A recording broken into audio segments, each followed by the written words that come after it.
As a sacrificial lamb should the occasion arise. And I'm just on the Building Our Country, episode 16. I'm just listening to the Ravello tapes, if anybody wonders what I'm listening to. Blood-filled corpse chuckles as I grind my teeth down to powder fighting any reaction. Excretes from his pores along with this morning's spiked coffee. Oh. Day 45. I leaked to Private Bonet the drill sergeant's inebriation in total confidence, of course. It took less than an hour before most of the platoon knew. Their hatred of Dushku built slowly and dangerously. Each punishment doled out to me cements their loyalty. It's not nearly done. A small spark shall ignite this powder keg. Day 50. I blurted an insult to the red-nosed Dushku as he applied a deserved punishment onto Private Bonet. He screamed himself hoarse before pitifully retreating to the barracks. I must food slog until sunset or drop. Each man peered from the barracks window, watching me march, unshaken, adoration in their eyes. They say this is a Just Cause 3 villain. Day 60. President-elect Dante inspected the base today, peace spilling from his lips. He lacks the will for strength. His eyes filled with compassion for the meat marching before him. I see his weakness in each wintry breath he takes. I need only a foothold in his inner circle to shape this man as I please. Day 65, time for a tragedy. One that draws President-elect Dante back to the base. My little lamb must counter innocently. What's it called? A skyscraper. Dear Ravello's really damn creepy. Somewhat. Private Bonet is dead. I shot him in the neck. So Damn. No words could be spoken. His vicious attack almost killed Drill Sergeant Dushku. Now, I see guilt and regret in Dushku's eyes as the medics load him into the ambulance. I held his hand firmly, telling him to stay strong. His blood mixed with Bonet's. Day 75, boot camp graduation day. The flag morbidly hangs at half-mast.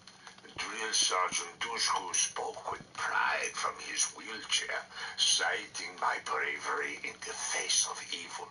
The men cheer my name even now. The first pawn falls with still patience. I maneuver the board for the next move. Day 115. I selected a... This sounds all the way up to 7,605 days, if I'm not wrong. I push the training of the men. The tip of the spear needs sharpening. Standing over the town of Costa del Porto. Weakness built across a millennia protected by both cliffs and water. One day, I will burn this town, and people will rejoice. Basically, who D. Ravello is, he's a corrupted general that is the villain of Just Cause 3, if you don't know who he is. Devotion to Sergeant Major after his unfortunate attack addles his mind. He plays politics quickly and poorly, wagging his tail at the smallest of scraps thrown from the table of important men. Once kicked, I will soothe his injured ego, and he will be reminded of his debt to me. Man, he's smart. Day 300. My proclivity for swift justice tightens my grip over the men. I balance this with generosity by loosening the purse strings and What? growing a budget to build. What? Yeah, I'm in here. Late to dawn. Hard labor and clear goals remove power struggles. Men follow orders when their bones ache. My word slowly supersedes any gluttonous mumblings from the capital. 350, Porto Sirocco's Brigadier General DeLuca whimpered his way into my office. He killed a civilian driving home last night. A shame the lights failed on his route home, which he takes every night like clockwork. I suppose I should write a letter of condolences to my delivery boy's family. I'm not gonna lie, I do like whoever played the voice of Diravello. It's perfect. The voice is scratchy and rough. You can literally hear him, and you can just get a very bad vibe from the character. Directly with Brigadier General DeLuca. Pretty good crafted, pretty well crafted villain. Reassignment of DeLuca's most loyal associates nears completion. Perhaps my own trusted soldiers might fill those gaps. Day 500. Armed with General DeLuca's authority, I decree that all forces in the Southern Islands must pay back the support of the local people by participating in infrastructure building during the extended peacetime. I ensure locals know my name at every opportunity as we pave their roads And build their bridges. I know that part. Day 750. A picture of General DeLuca's car after his unfortunate hit and run received front page headlines today. Such a shame that this embarrassment happened on the exact same day as the ribbon cutting ceremony at Laguna del Sol. I humbly accepted the honor and give the speech in his absence.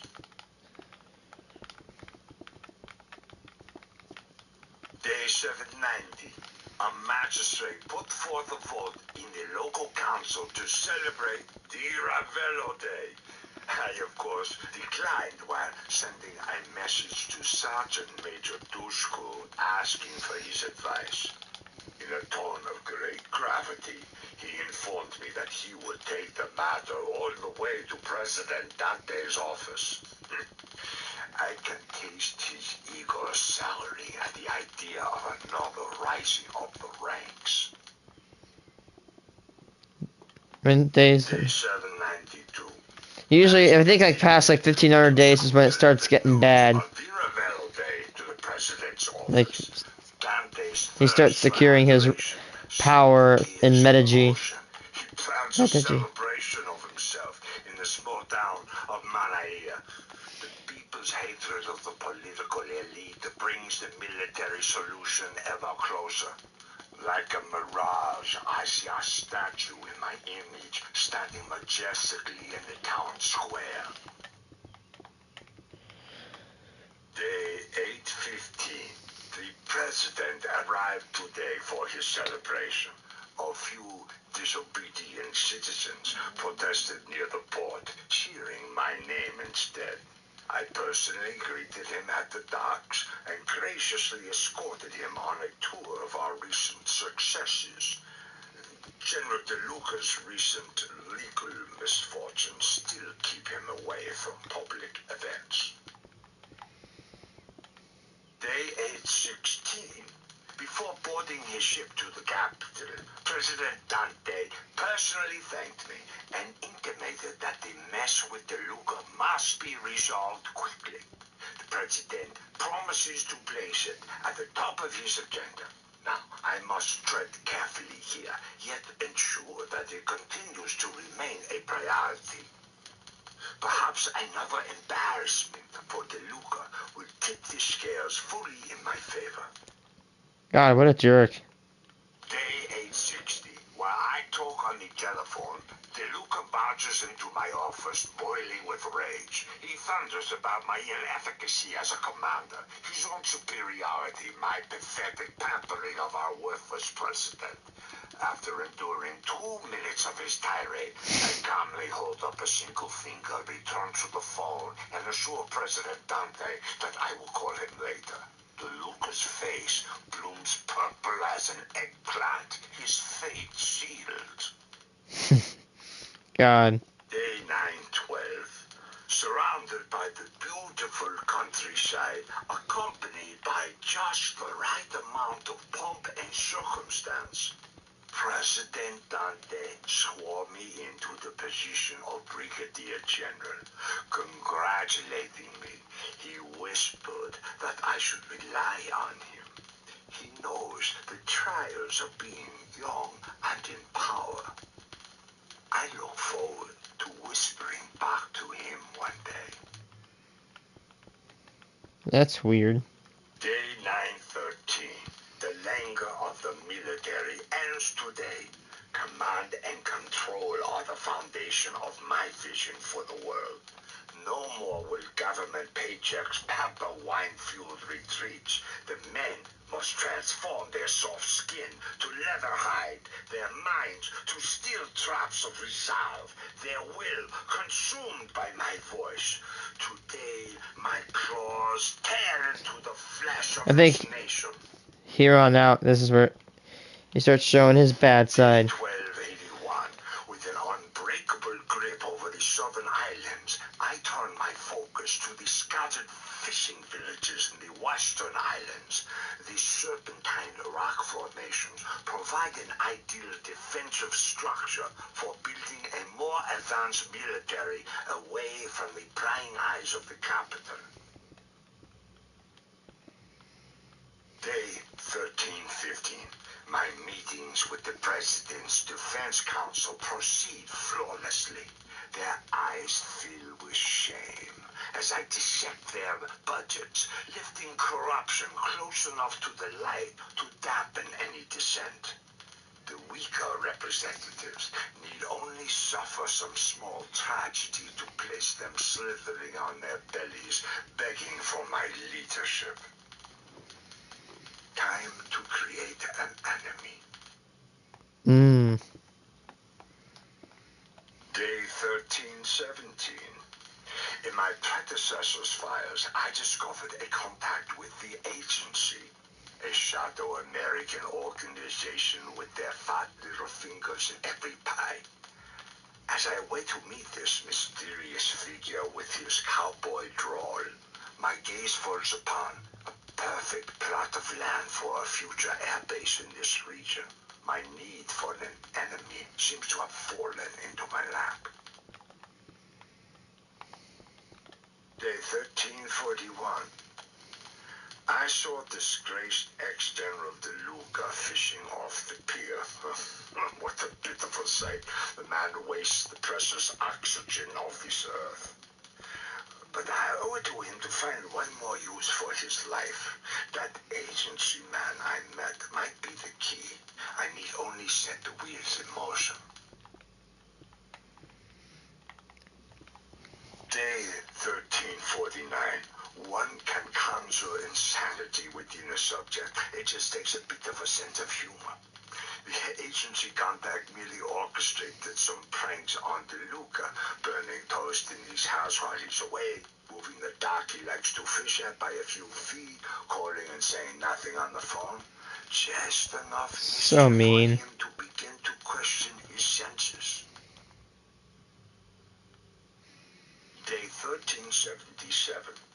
After weeks of adjusting DeLuca's perceptions, the psychological cracks widened. He reacted violently to a local constable who received a tip that DeLuca was fishing without a license. When he showed the license, which we replaced with an obvious fake drawn by a child, he flew into a rage. He kept shouting that this was all part of an What a sick joke. conspiracy. Day 1385. Sergeant Major Dushku's role in the plan to create an enemy force within Medici began today. A forged audio message reached Dushku last night, pleading for help, saying that there exists a conspiracy to ruin the sovereignty of Medici. Dushku, in his typical patriotic zeal, immediately made plans to visit former General DeLuca. The seeds of a rebellion, but a little light and water to grow. Day 1492. Much time has passed since my last entry. What was it like? What was it? Arrest warrant What was the previous day? Day 1492.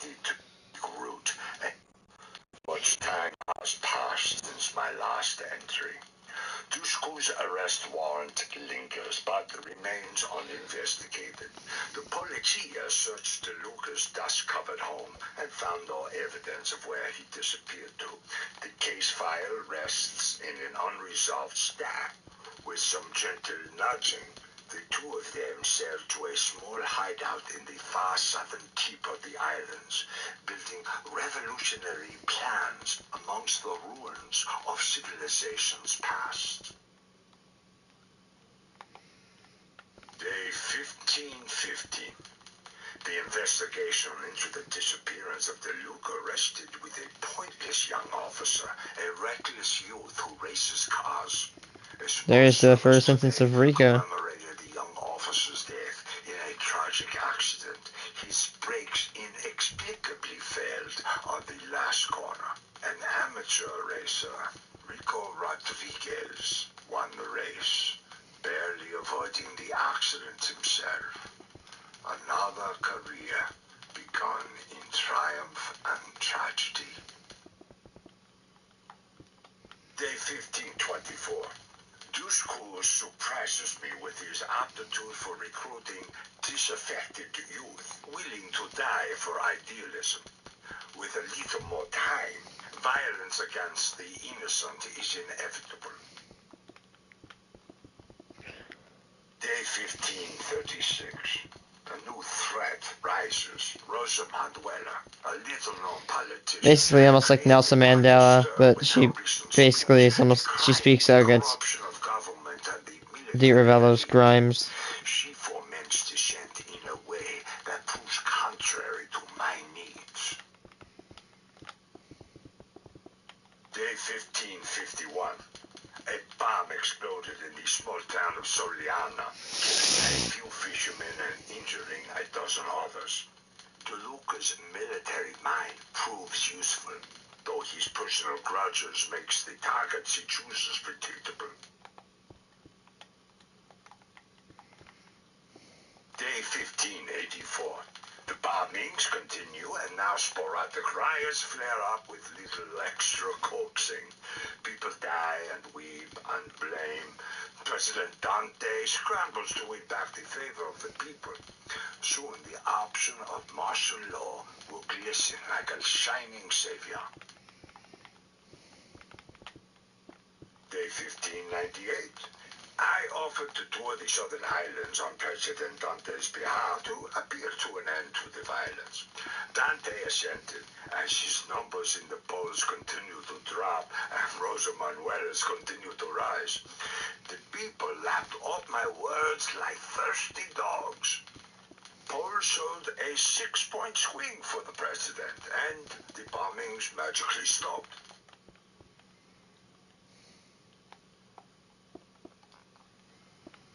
Day 1670. President Dante asked me to travel with him on the campaign trail and give speeches on his behalf. His paranoia shifts my strategy a bit. He shakes with nerves when giving speeches in the South, fearful that some insignificant farmer might put a bullet in his brain. I feel disgusted by his weakness.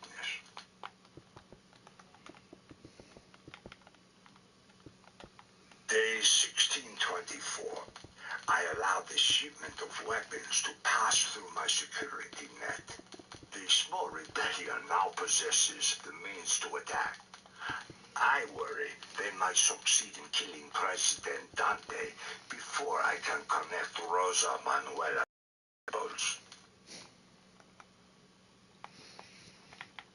Day 1637. And research begs for attention. He calls himself Zeno, and most of his colleagues despise him openly. A man utterly unloved creates delusions to overcome loneliness. One kind word from me, and I own him. His cowardice could prove very useful.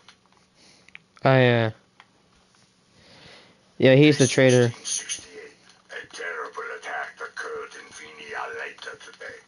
Blood flooded the streets as screams echoed around the old town square. The people cry out for security and happily throw their precious freedoms away if only they could feel safe again. I imposed a curfew and posted military throughout the town. Manuela campaigns on a platform to restore order. The president's poll numbers drown in the chaos. Day 1669. On the pleadings of the president, I ordered elite units into the rebel stronghold, killing many of the Digilution followers there. With the help of the agency, I ensured that both DeLuca and Dushku escape, but perhaps not completely unharmed. The people rejoiced at the bloodshed. Self-preservation makes monsters of us all. Day 1674. Against my better judgment, I acquiesced to the request to dismantle a group of smugglers hiding near the old grounded aircraft carrier. The men left fewer people alive than I wished. Once I hold control of the nation, I must grow the gangs of smugglers again. A strong black market creates both a cheap labor pool for the prisons as well as valuable target practice to keep the military sharp. God, that's dark.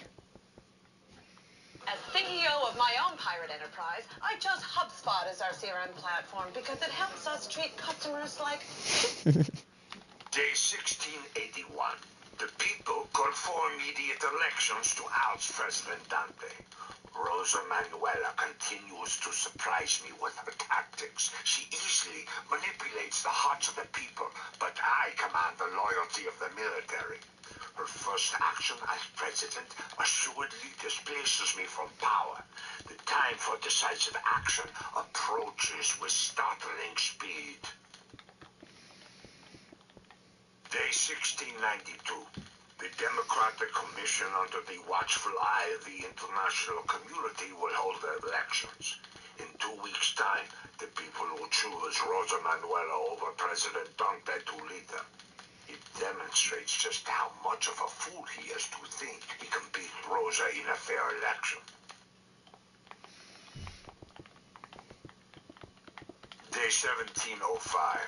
The military remains on high alert. All leave cancelled. The agency, via Rosa Manuela's people, leaked President Dante's travel itinerary to the rebels. Dushku's ego struggles in the obscurity of this rebellion. I wager he will personally pull the trigger tomorrow. Uh-oh. Day 1706. Election day. Rosa easily leads in the polls. President Dante's travel schedule passes close to Oliva Moro. In that moment, my guards will attempt to quell a small protest while moving the president out of the town square. Everything hangs in the balance in this moment. Day 1707. President Dante's death turned gruesome. Oh. Panic caused a stampede, crushing my men underfoot. Dante's body needed to be recovered, piece by piece. I have imposed martial law across the land and cancelled the election. Rebel hideouts burn across Medici. Dushku escaped the scene. I bet you uses this time to get the election to actually hold power. To arrest Rosa Manuela. Day 1708. Dushku easily succumbed to modest interrogation techniques. I possess a video confession stating he acted in the interest of Rosa Manuela and received financing from her campaign. I posted an arrest warrant for her within hours. Day 1709. The agency is furious at my choice of tactics. They can knock all they want. Our union is far past consummation. The people are calling the military takeover the night of the bonfires. They'll remember it as the night we shed pretenses and burned away our shameful weaknesses. Like the burning of the North? Day 1710. I must quell the agency's fury. A small gift should suffice. Remember race car driver. I personally oversaw the burning of the Rodriguez This household. tape is creepy. The screams meant little to my ears. That they meant even less to my men. Faces blank and fire lit. Guns trained on all exits. Filled me with the pride of my accomplishments. Now the agency rescues with open arms a newly orphaned recruit. Thank you, Rico Rodriguez. Your life of servitude to them buys Medici its security. That's the darkest tape of them all right there. Day 1712. Rosa Manuela absconded with a few advisors, seeking political asylum in South America. She predicted my pardon of rule too quickly. I must be cautious with her. She will not give up easily. While she draws breath, my absolute rule can be challenged. Day 1714. A military raid of Rosa Manuela's main campaign office revealed more documents linking her to the death of President Dante. Further investigation revealed money flowing to a growing rebellion in the South through an ex-general, De Luca. I must say, those men at the agency do good work. Day 1715.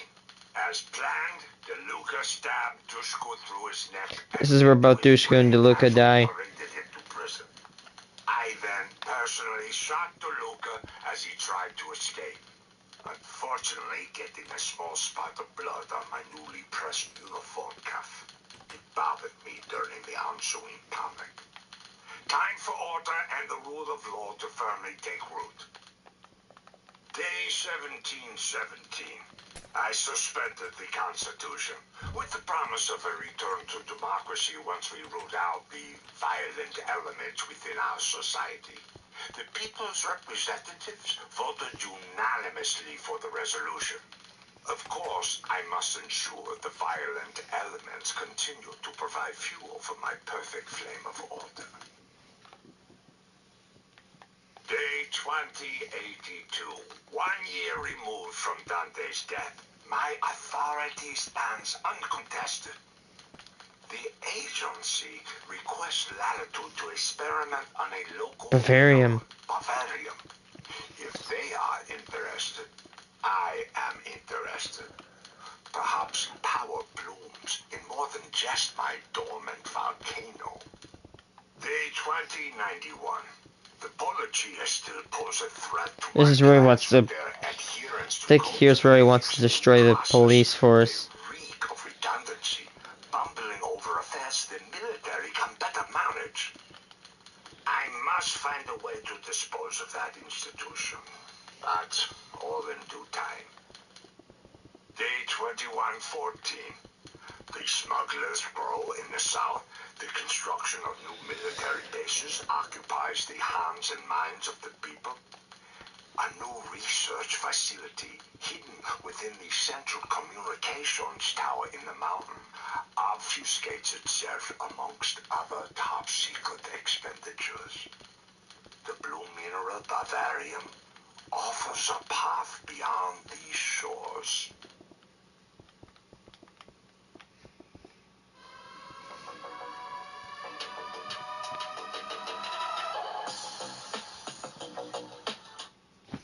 Day 2215. I must acquire more military hardware. These Western powers manipulate and lie, selling me generationally obsolete weapons. I do not care for a life lived under the boot of Western imperialist pigs. They should be careful when smothering a fire. I still possess enough heat to burn. Day 2385. Dima Al-Masri's genius flourishes under my patronage. Technology and the pursuit of it endlessly ignites in her soul. In exchange for her services, I pay the agency a paltry quantity of Bavarium for their own research. The agency misunderstood her use and how to motivate her. The more resources I pour into her lab, the faster the advancement. I began to see the true power of Bavarium.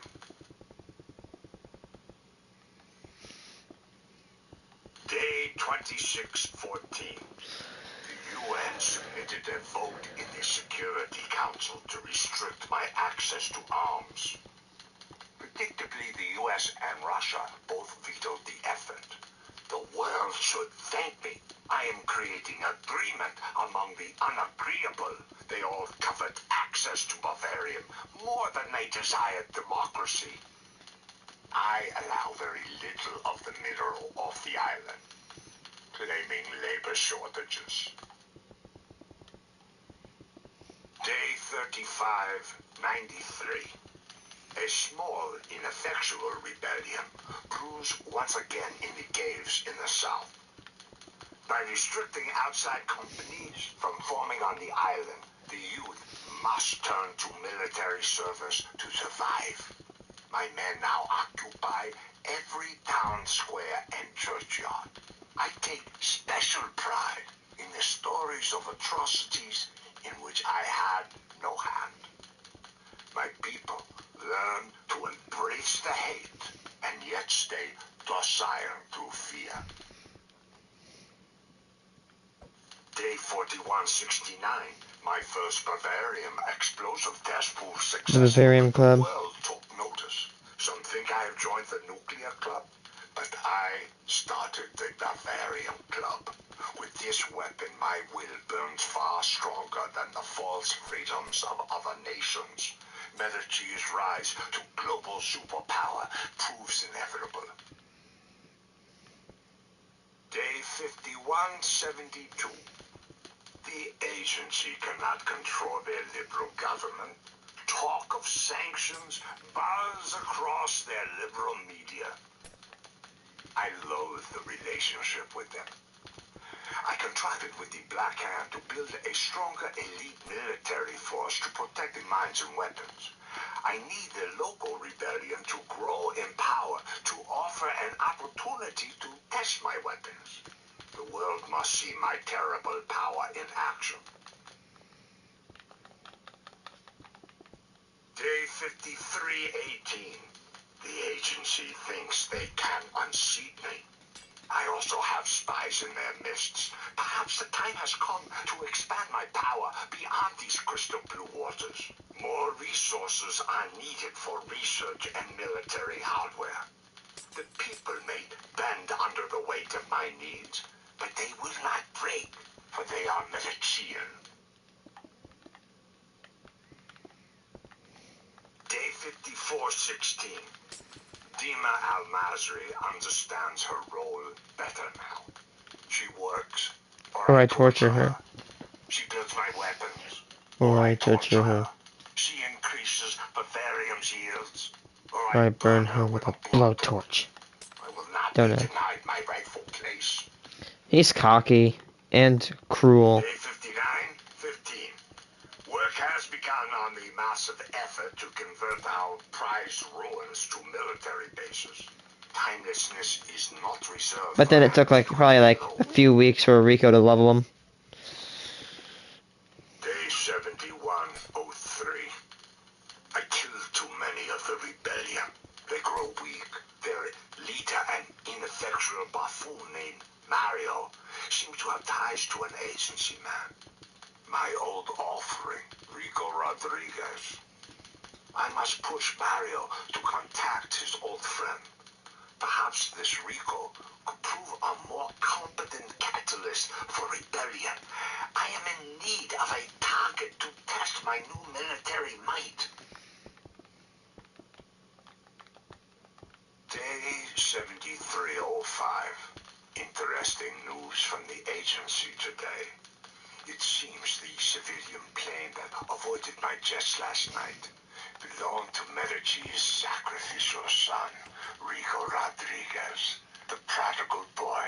When this is the last one. As predicted. He reminds me of Icarus. Be careful, Rico Rodriguez. Fly not too close to this flame. once the revolt reaches critical mass, I will crush it and show the world the true power of my buff. Here I am. God. They really did good. Of people who Sure, yeah, people do really good.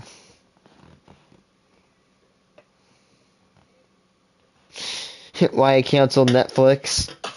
Dude, I heard they're actually raising the price or moving towards advertisement. Like, dude, Netflix is great right now.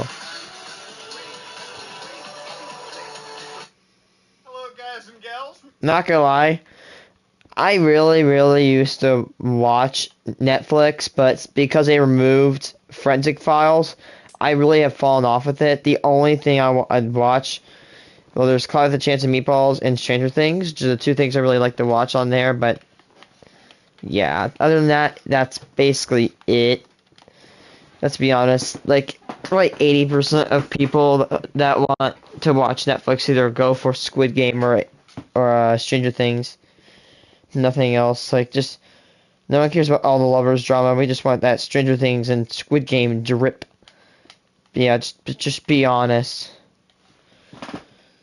I'm proud to say I canceled me the old Netflix. Ladies and gentlemen, Netflix is a weird service, okay? A service that once came in and destroyed Blockbuster. Now, back in the day, I'm going to guide you through a little bit of history. Back in the day, we had stores like Blockbuster, Rogers, or video game stores, right? You know, stores that you could go to and rent movies. I remember as a younger kid, my dad would take me there. I would rent PlayStation 1 games like Worms and Breath of Fire, and sometimes we'd get a movie. We'd watch it and we'd return it. Now, of course, we never really got the good movies because my dad always showed up late to the store, and everyone basically took everything that didn't have Rob Schneider in it. So I grew up with a lot of Rob Schneider movies, unfortunately. Now, because of that, ladies and gentlemen, Netflix jumped into the binge because Netflix back in the day offered something that no other service was. Back in the early days of 2010, people could be lazy enough to go onto Netflix, sign up for a subscription, and rent movies like Iron Man 2 on DVD delivered to their house. They actually used to send DVDs to your house that they would come in a little pouch, you'd watch the movie, and then like an MRE, you could repackage it and send it right back to Netflix. It was pretty effortless. Then they started the streaming service where you could actually just watch the movies on your devices. I remember ordering the disc for the Nintendo Wii just so we could watch movies on Netflix. It was actually pretty interesting. Now, of course, as the years passed, Netflix grew to a gargantuan size. Now, in the last few years, Netflix has been investing in Netflix originals. And if you don't know Netflix originals, basically back in the day they released series like House of Cards, Narcos, and all these massive productions that were Netflix productions. Netflix basically financed the hell out of these, and in certain cases Netflix bought crazy amounts of productions too. So for instance, I think they spent somewhere around $16 billion, right? $16 billion, all right? They went into debt. They basically had a race between, well, let's get into as much debt as we can, and hopefully we can make enough subscribers onto our service to make up the debt clock that we're running. Now, of course, ladies and gentlemen, if you've been looking at Netflix real closely, they have been dropping subscribers like no tomorrow. Netflix has lost around 200,000 subscribers just a quarter ago. Ow. Thank God you're not a Netflix investor as of 6 months ago, because the stock fucking tanked, brother. I noticed that. I have a financials class, and I noticed that just Netflix's stock just died. I'm not a stock person, but I know a bad stock when I see one. But we'll get to that in a bit. See, for Netflix, one of the things that really triggered this sharp decline, as you're noticing right here, is the news that Netflix might actually be trying to stop people from sharing accounts. Now, if you don't know, password sharing is a big deal on every streaming service, okay? Everyone shares accounts, okay? Everyone's like, what's the Netflix password? What's the Disney Plus password? What's the HBO Plus password? Hey, son, I need the browser subscription. Daddy has to crank one out. Ladies and gentlemen, to understand, all right, to get things going, account sharing happens across everything. If you wanted to understand how all human beings are the same, regardless of race, culture, and sex, it's literally because every single person understands the universal sign for pass me the subscription service password. That's it. Now, apparently Netflix wants to crack down on that. I don't know how they achieve it, whether they use some fancy machine learning algorithm to track each account's activity, or they might just choose to outright start banning different IPs constantly flooding the same account. At the end of the day, okay, you're never going to get rid of account sharing Netflix, okay? As an Indian person, all right, if it's one phrase that I know, beta Netflix ka password ka hai, okay, people, trust me, we find a way to, if we could share one Netflix account between 50 households, we probably could, okay? That's a little excessive, but we'd figure out a way. In fact, everyone does that. Americans, Canadians, Europeans, everyone is sharing their account passwords. Now, to crack down on it would be something that might sound reasonable, but again, this is not something that many other services are doing. Amazon isn't doing that. Disney Plus isn't Let's be doing that. honest. HBO Max You isn't lose a doing little that. bit of money, Knowledge but service. in So, sharing accounts, a little bit of popularity from it. So it's yeah, you lose one, yeah, it goes like this, but you gain a little bit from it. The actual figure is like somewhere around 100 Marketing. users are just sharing their accounts with family relative members. And one of the reasons is it's expensive. Guys, the reason I canceled my Netflix subscription was in the last 2 months, I have not signed into the actual service, right?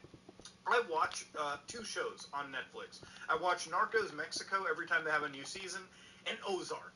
And honestly, if I really cared about those shows, like really, really cared, I might as well only subscribe for the 1 month that the new season, watch the show, and cancel my subscription. Why would I pay Netflix somewhere around $20 a month, $21 a month? $20 a month? Service. That's if you want to get 4K, HDR, everything. It's $10 if you want to get the basic subscription service. Now, again, ladies and gentlemen, these prices have been going up year after year.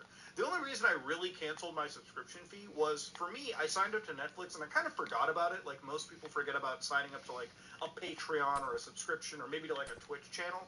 But when they told me that they were price hiking, I opened up Netflix just to see what they were releasing. And to be honest with you, it's not like the catalog of Netflix shows is anywhere that great.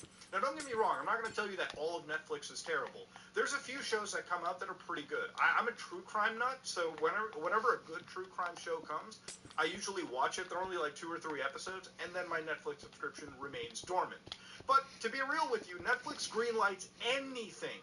I'm going to run a show Bible idea, okay? If I was to tell you, hey guys, I just came up with a show. It's about this priest, okay? A time-traveling priest that found a butt plug in the middle of like some old synagogue from thousands of years ago.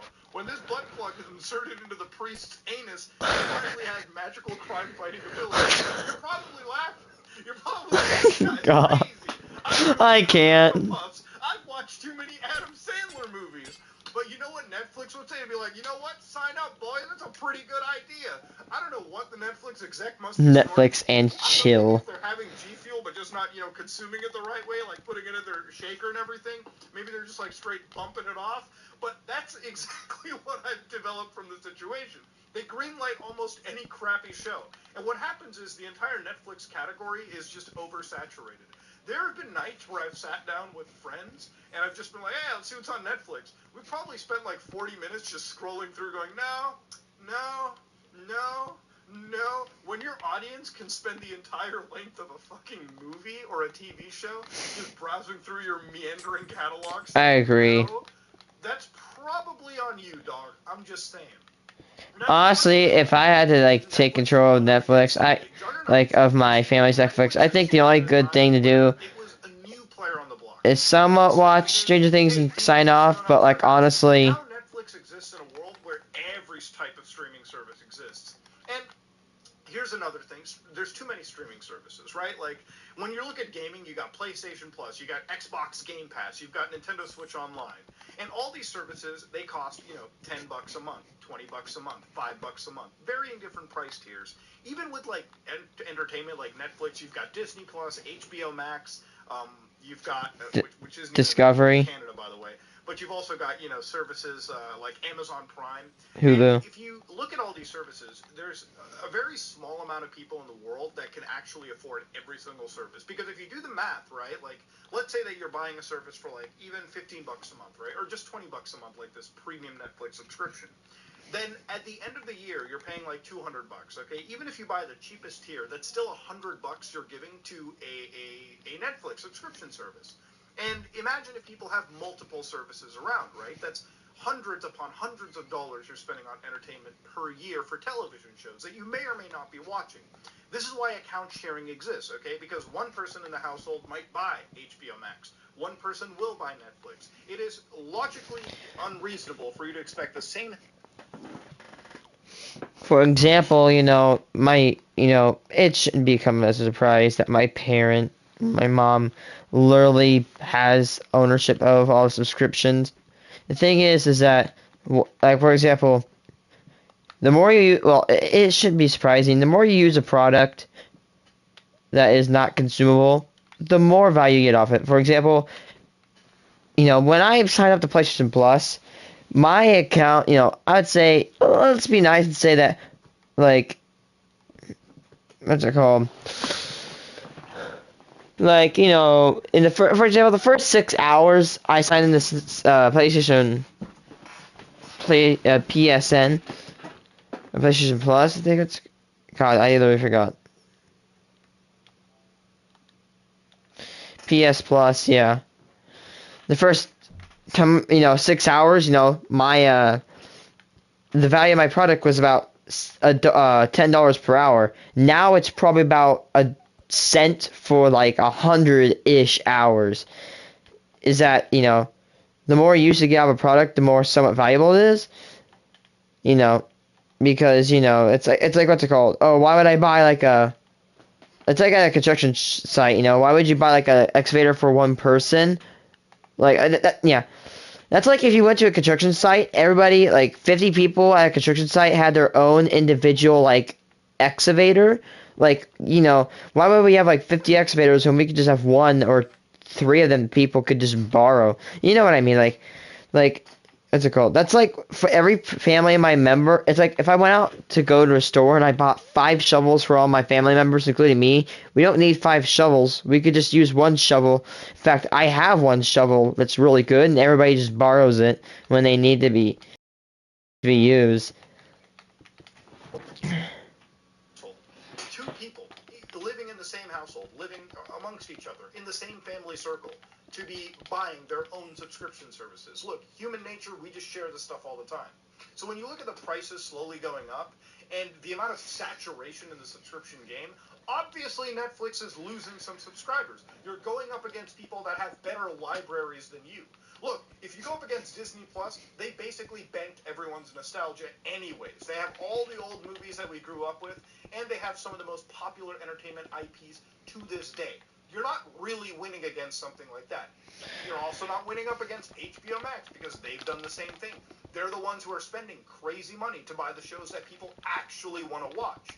And you're not winning against Amazon because Amazon basically just dominates you guys from a monetary perspective. And also, Amazon doesn't really entirely care that you're watching their subscription service either. They have their hands dipped in too many pies. I think when I look at the combination of Netflix, it really comes down to, hey, there's a lot of shows that are just not worth watching. At least to me personally. I'm sure there's people out there like, I love everything Netflix is making. It's a banger to me. Every single thing that they finance and produce, I watch it. I'm sure those kind of people exist. I've never met them. My biggest hatred towards like Netflix, in my opinion, I really like Netflix as a whole, but like it's kind of annoying how the shows are on. I mean, I don't hate them because I'm not an adult. Like, I don't like the freaking like shows like The Bachelorette. I'm sorry if that offends like 69% of my audience. It's surprising that I have preferences. I don't like love shows. Holy crap. And somebody's probably like, oh, it's because you're not an adult yet. Well, I've seen them. Hey, it's literally just people asking if they love them for like 69 seasons straight. It's just not fun to me. Like, some games are not fun to people, so yeah. Anyway, what I'm saying is that there's just nothing fun on Netflix except for the before mentioned like Clouds, Chance and Meatballs that probably will be removed one day. Because, the reason I like that is because that's a nostalgic movie. You gotta watch it. And plus, I believe that my physical disc of the movie is corrupted because literally we all have it corrupted. We all have a corrupted spot on our discs. Let's be honest. Do not lie. Things that happen that will never ever be avoidable. Puberty, cracking your phone screen, and corrupting a part of your disk that you have your childhood movie on. Be honest. It happens to all of us. Don't really care too much for the shows that they produce. Also, the price hikes alone are not worth justifying. For me, I could spend the money paying monthly to it, but I could use that same money to fly myself to another part of the world or buy an extra video game or two per year. That could give me more hours of enjoyment than just casually browsing through Netflix, trying to find something that I can use as background music when I'm doing something far more engaging. That said, ladies and gentlemen, this is me, Mudahar, and if you like what you saw, please like, comment, and subscribe. Dislike if you dislike it. I am out.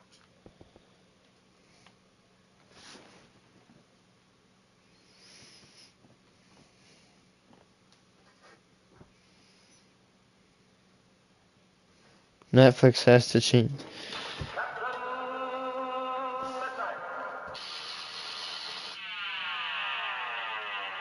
I want to begin this video by talking about two shows with great first seasons. Netflix's Russian Doll and HBO's Succession. Both shows were favorably reviewed and generally well liked upon release, and nominated for Emmys. But I think it's safe to say that Russian Doll was seen as a much bigger deal at the time of release. It's hard to compare these things since Netflix's numbers are fairly secretive and kind of all over the place, but just going by the Google trends, it's easy to see that people talked about that first season a lot. It really dwarfs the searches for Succession Season 1 about half a year earlier. But then, something funny happened. Something that I think is really indicative of a lot of Netflix's programming problems. Succession grew season after season. Word of mouth spread, weekly discussions as the show aired got livelier, and more people were watching every year. Slowly but surely, it kind of became the crown jewel of the current HBO lineup. Russian Doll, on the other hand, just released its second season, also well reviewed, to, I don't want to say silence, but clearly far less buzz than season 1. This is not me slamming Russian Doll. I'm a fan. But I think it points to a far larger problem than just one show. Netflix series just aren't built to grow. Most of the time, the first season releases either catch a lot of attention and dominate the discourse for a week or two, or just pass by without much fanfare. With season 2, it becomes even harder, with many shows failing to recapture that popularity that they briefly had.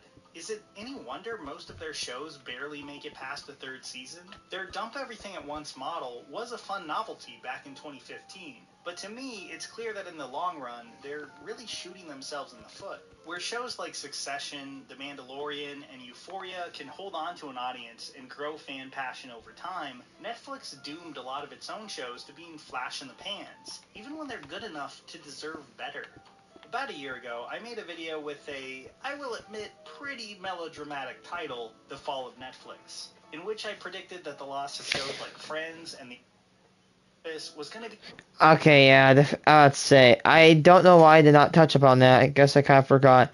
But I'm not surprised Netflix has kind of just somewhat died because, well, let's just say, my sister very, very, very slightly liked The Office. By that I mean she literally fans The Office. She literally, just... Literally, I'm not kidding you. Anytime she can do it, she'll say, that's what she said. We both do it. And the removal of The Office is just cancerous. It's dumb. Nobody hates The Office. Oh, and my teacher was really mad that they removed Friends. Yes, I'm sorry, teacher. I'm not gonna drop your name. Big problem for the But platform. R.I.P. These are beloved, constantly rewatched hits with hundreds of episodes. The exact kind of show that Netflix has failed to replicate in any meaningful way with its own model. Couple that with rising competition, who, in a couple cases, have far deeper libraries, and I didn't think things looked too great for them. I took a lot of flack for that video in the comments section, but honestly, with all the news that's come out recently, I do think it's aged pretty well. Netflix is in trouble. They were the undisputed king of streaming for most of the last decade, and now they're losing subscribers to both Disney Plus and HBO Max. With those constant price hikes... Honestly, how much is Disney Plus?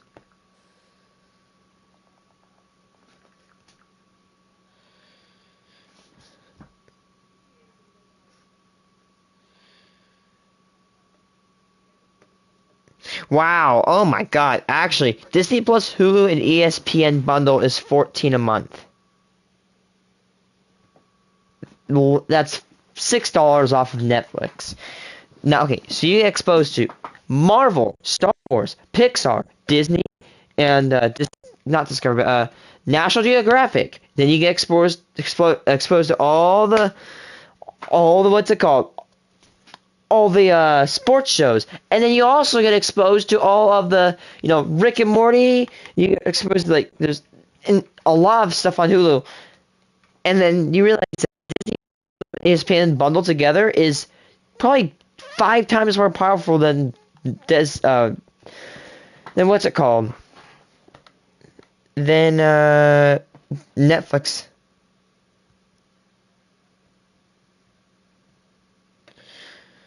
How much is this web? No, I don't. Hold on. $8 a month. $80 a year. Wow. Homie, I'm not kidding you. Disney Plus could satisfy my needs for a very long time. There are so many Pixar movies. There's so many Disney movies.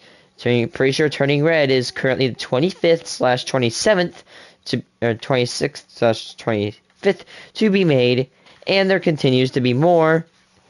And there's another one coming this June. They're actually releasing the Disney Christ. They're actually releasing the Buzz Lightyear movie 364 days before the release of Luca in 2021, which is interesting. Not a year, that just right before the 1 year mark of its birthday. Wait, what was I doing? Oh, okay, yeah, I know what I was doing now. Just Disney Plus, there's so much to view. There's tons of Star Wars content. You could effing run both Clone Wars and Rebels if you want to. You can actually run all the movies, and you couldn't even complete them in a day unless you hardcore watch them. What's it called? You could watch Clone Wars or Rebels, whatever you want. You could also watch all movies, which is great. So all 9 movies, which I may not like all the Star Wars movies.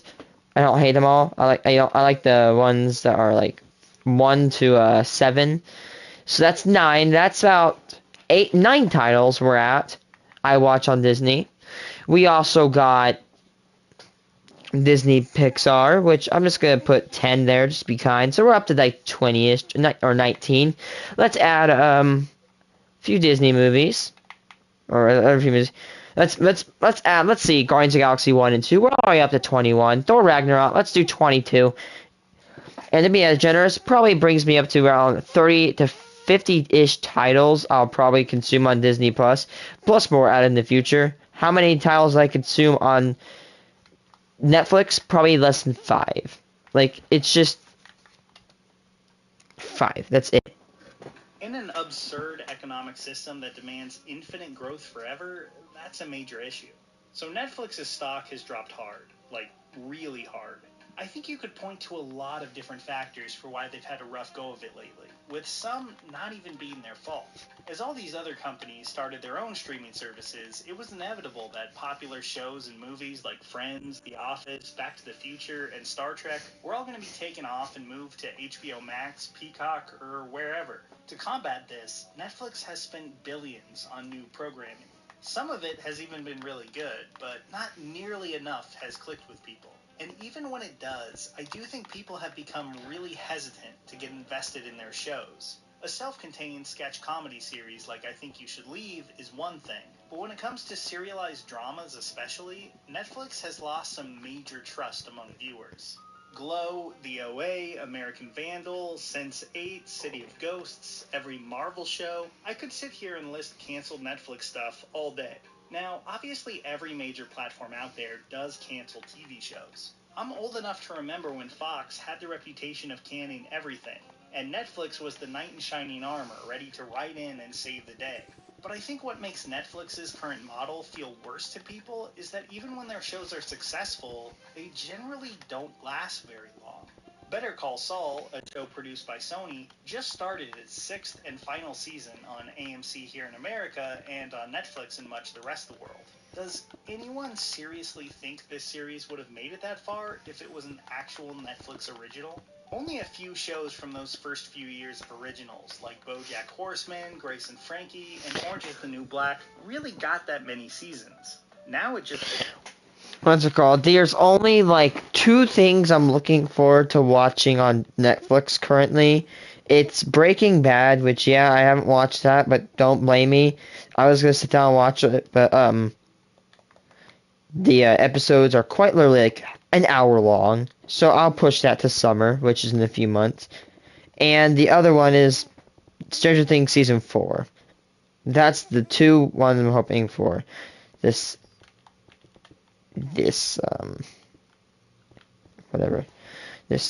year.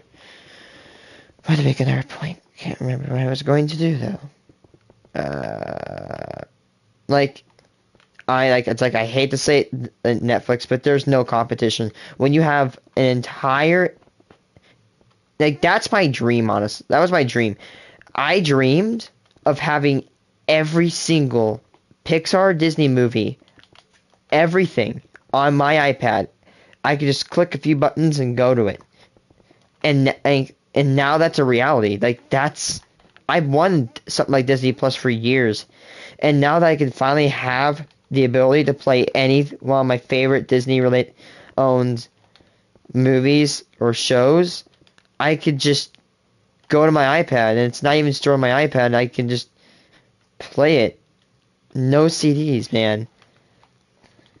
Disney Plus is my favorite. What's it called? It's my favorite streaming service. There's so many things. It's the best for everyone. Kids will love it. Adults will like it. Teenagers will like it. I love everything on it. And it is a good, and it's also, of course, strong because of COVID. You could, you know, why not? Let's face it, content's cop.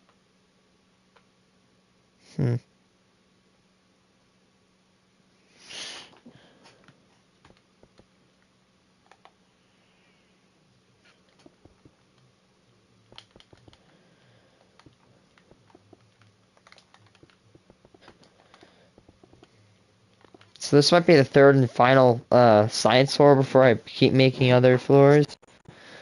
And all that stuff. Yeah. I'm actually just gonna go take a shower. Be right back.